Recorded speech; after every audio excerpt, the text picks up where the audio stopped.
नमस्कार दोस्तों, मैं राहुल एक बार फिर से आप सभी का हार्दिक अभिनंदन करता हूं। दोस्तों, क्या आप जानते हैं पितरों की तृप्ति के लिए सर्वप्रथम पृथ्वी पर किसने किया था श्राद्ध? अगर नहीं तो दोस्तों आइए हम आपको बताते हैं उस महान पुरुष तथा इससे जुड़ी रोचक कथा के बारे में। पर इससे पहले दोस्तों, अगर आपने हमारा चैनल सब्सक्राइब नहीं किया है तो कर लो दोस्तों, क्योंकि ये बिल्कुल निःशुल्क है, बिल्कुल फ्री है दोस्तों। इसके लिए कोई भी चार्ज या शुल्क आपको नहीं देना पड़ता। और इसका एक फायदा यह भी है दोस्तों कि मैं जब कभी अपने YouTube चैनल पर ऐसे रोचक तथ्य या पौराणिक कथा अपलोड करूंगा तो ये सर्वप्रथम आपके पास पहुंचती है दोस्तों, अगर आपने हमारा चैनल सब्सक्राइब किया होता है तो दोस्तों अगर अभी तक आपने हमारा चैनल सब्सक्राइब नहीं किया है तो कर लीजिए दोस्तों। आइए दोस्तों जानते हैं इस रोचक कथा तथा उस महान पुरुष के बारे में। दोस्तों, हिंदू धर्म में हर संतान के लिए यह परम कर्तव्य माना गया है कि वह अपने पिता या पूर्वज को तृप्त करने के लिए श्राद्ध अवश्य करवाए। श्राद्ध के समय पितृलोक से पूर्वज भोजन की आशा में पृथ्वी लोक अपने पुत्र वंशजों के पास आते हैं दोस्तों। तथा श्राद्ध के रूप में हम जो प्रसाद ब्राह्मण गाय कौवा आदि को देते हैं, वही प्रसाद सूक्ष्म रूप में हमारे पूर्वजों के पास पहुंचता है, जिसे प्राप्त कर वे अपनी भूख मिटाते हैं और वापस पितृलोक को प्रस्थान करते हैं।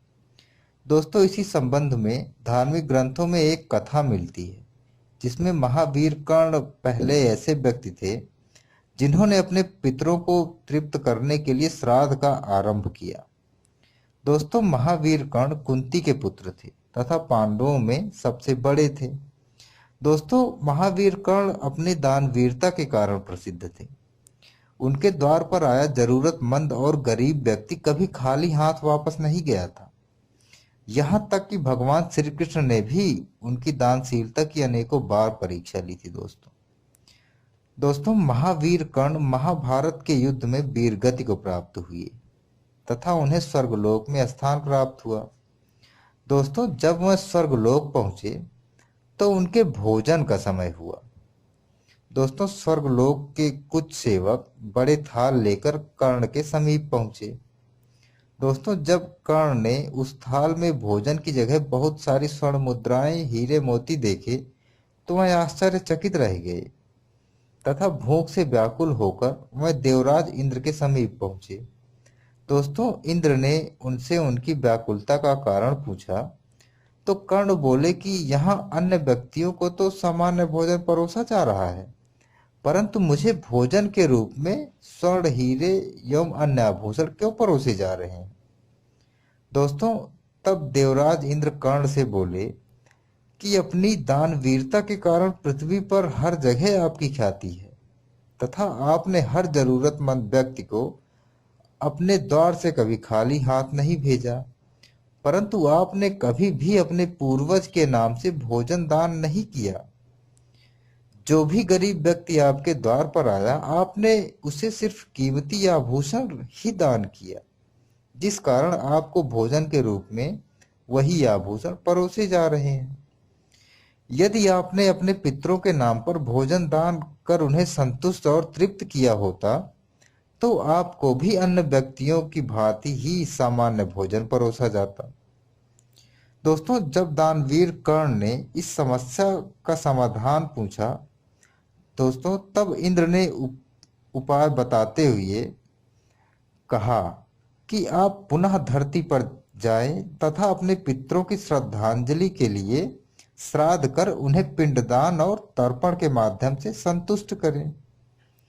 दोस्तों, देवराज इंद्र के कहे अनुसार कर्ण पुनः धरती पर आए तथा अपने पूर्वजों का आह्वान कर उन्होंने पूरे विधि विधान से पिंडदान और तर्पण का कार्य कर अपने पितरों को संतुष्ट किया।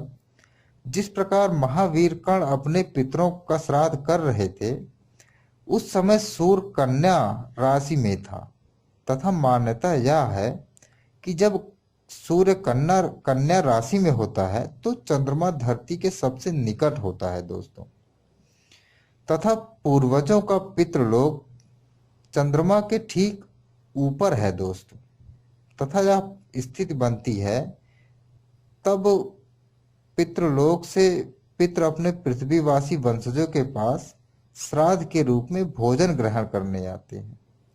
तथा धरती लोक पर पितरों को श्राद्ध के माध्यम से संतुष्ट किया जाता है मित्रों। दोस्तों, इस प्रकार महावीर कर्ण ने इंद्र की आज्ञा अनुसार धरती पर सर्वप्रथम श्राद्ध करने की शुरुआत की थी। इसके बाद धरती पर श्राद्ध की प्रथा आरंभ हुई और धरतीवासी अपने पितरों को संतुष्ट करने के लिए श्राद्ध करने लगे। दोस्तों, अगर आपको ये रोचक तथ्य, ये पौराणिक कथा अच्छी लगी है तो हमारा चैनल सब्सक्राइब जरूर करें, और साथ ही साथ कोई सुझाव है तो हमारे कमेंट बॉक्स में हमें जरूर बताएं, क्योंकि आपके सुझाव की हमें बहुत ज़रूरत है दोस्तों। इसी के साथ मैं राहुल आपसे विदा लेता हूँ। नमस्कार। शुभ